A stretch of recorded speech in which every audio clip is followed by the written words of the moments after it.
Sa bilis ng takbo ng buhay ngayon na sigbilis ng pagtaas ng cost of living sa bansa, marami ng business ventures or investments ang nagsisilabasan.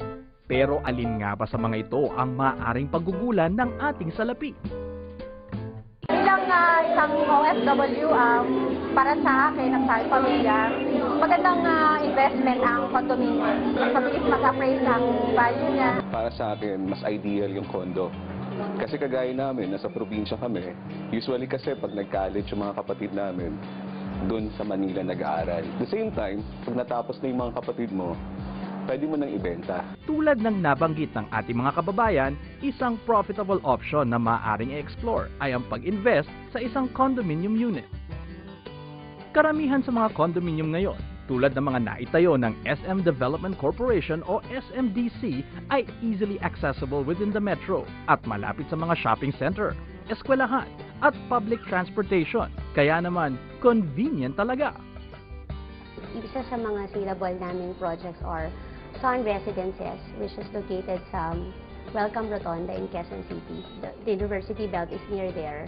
Grass Residences also in SM North EDSA. This is fully furnished, so wala na silang iintindihan, lilipat na lang sila. It's really good for investment as well as Jazz Residences.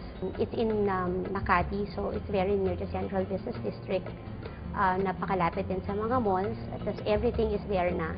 So we also have C Residences in Mall of Asia. Condominium is a good investment because of 4 things. Number 1, iba yung condo, ang gagawin mo na lang is to choose which project, which unit, and which payment term, and then you're done. Pag you build a house, bili ka ng lupa, papadesign ka sa architect, magbibid ka pa ng contractor. And then next is yung mga condominiums, malapit yan sa business district, and then malapit din yan sa mga commercial areas. And then third, yung amenities. And lastly, yung property managers naman namin can take care of your unit, clean your unit, repair your unit, improve your unit, and have your unit sold or rented out. Kaya mga kabayan, kung gusto nyo ng safe, secure at profitable venture, mag-invest na sa isang condo.